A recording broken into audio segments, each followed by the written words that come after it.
Hi guys, welcome to Squirts and Sarcasm. I'm Caroline and this is my mid-year book Freakout tag video, and this tag was originally created by Earl Grey Books, and I will link the original video in the description box. First prompt is best book you've read so far this year, and I'm going to choose The Once and Future Witches by Alex E. Harrow. And this is something I finished and I immediately wanted to reread, and part of that was because it was a very short library loan and I had to get through it really quickly, and it's a big book, and so it felt rushed. But part of it is also that it's just a great story and it has a really beautiful writing style. Best sequel you've read so far this year, Actor Eve Brown by Talia Hibbert. This is the third and final book in the Brown Sisters trilogy. I am still hoping for a Gigi book. Please, Talia, give us a Gigi book. This was a really, really fun read. It made me very happy. Eve Brown is such a character that is close to my heart. All of the Brown sisters are, Chloe, Danny, and Eve, but I think Eve is one of my favorites.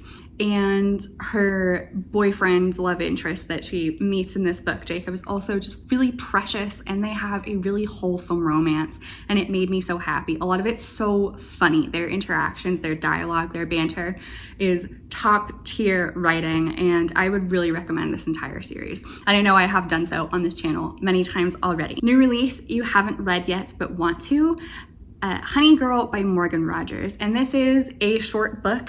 I think it is also a romance, and it is about a uptight, straight-laced woman who has just finished a PhD. She goes to Vegas to celebrate, goes on a bender, and wakes up with a wife. And this sounds really fun and gregarious and funny, and I mean the premise already sounds so funny. I honestly cannot wait to read this. It's not here with me right now. It's in London. So hopefully when I get back and hopefully finish my July TBR, I'll be able to read that one very soon. Most anticipated release for the second half of the year, The Island of Missing Trees by Edith Shafak. And I know I've mentioned many times that Edith Shafak is one of my favorite authors, or is my favorite author.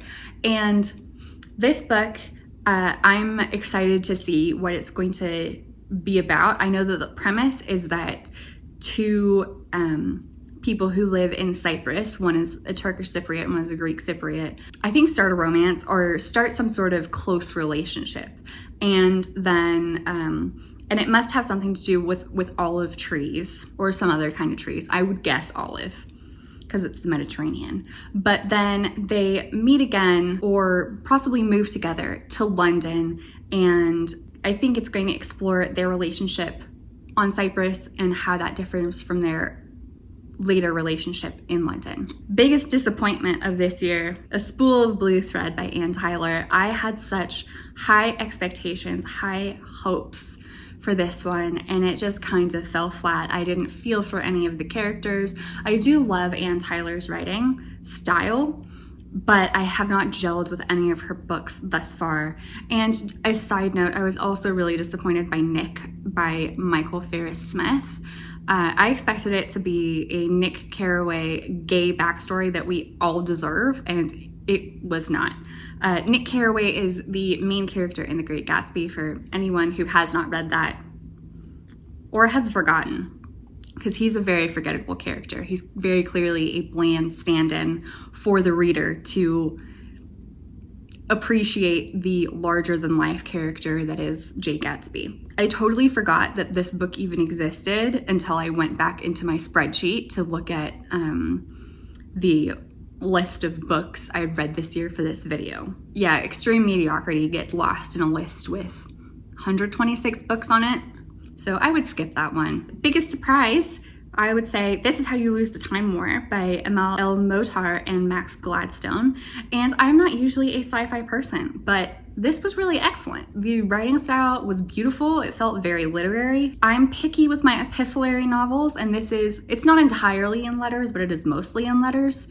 And this one really got me. It pushed through all my sci-fi epistolary novel reservations. Favorite new author, debut or new to you? And this one is a new to me author. She's written a lot. Talia Hibbert, and I've mentioned her already. She wrote The Brown Sisters, and she also wrote the Roommate Risk, which I read after loving The Brown Sisters so much. And she just has a great writing style. She gives her characters so much depth in a short space of pages, and gives really great interactions and great dialogue and great descriptions. Newest fictional crush, I've already mentioned this guy. It's Jacob from Act Your Age, Eve Brown by Talia Hibbert. Like I said, he's just really precious and cute. Newest favorite character is another Talia Hibbert character, and that is Chloe from Get a Life, Chloe Brown, the first in the Brown Sisters trilogy. I know this tag has accidentally just become a Brown Sisters fan video, and I'm okay with that. I'm a huge fan. A book that made you cry. I didn't really cry, but I teared up, and that is Our Souls at Night by Kent Harif. And this is just a short, really sweet, not exactly romance, but kind of romance book between old people, and their children have grown up, they've lost their spouses, and the woman in this relationship, Abby, goes to her neighbor and says, do you just want to hang out at night because that's the loneliest time? And he's like, that's kind of weird, but sure, I'll try it, I guess. And then they have a really great close friendship, and it's just really beautiful. And a book that made me happy, Fried Green Tomatoes at the Whistle Stop Cafe by Fanny Flagg.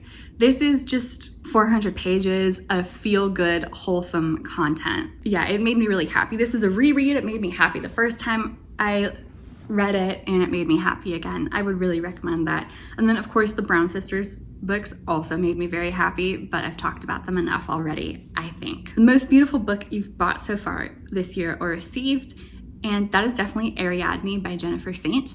It's a really, really beautiful hardcover with gold foiling and grape leaves on it. And it's also a really beautiful shade of blue. What books do you need to read by the end of the year? I mean, a lot, but mostly I'm gonna finish the Witcher series, and I also want to read and then finish the Graceling series. That one's only 4 books, so I should be able to get through. And then the last prompt, favorite book community member. And I have a few. I couldn't narrow it down to just one. And my favorites are Jess Owens, Sarah from Pages and Prose, Ashley from A File Like Through Fiction, and Jean from Jean's Bookish Thoughts. Oh, and my friend Andrea recently made her own YouTube channel also about books, so I recommend that you follow her. I will put the link to her channel in the description box, as well as these other people I just mentioned, because they're all great and you should give them more love. Anyway, we've reached the end of this tag. Again, it was created by Earl Grey Books, and you can like and subscribe to me and also to my favorite book community members, and you can also follow me on social media. All the links will be in the description, and I will see you next time. Bye guys.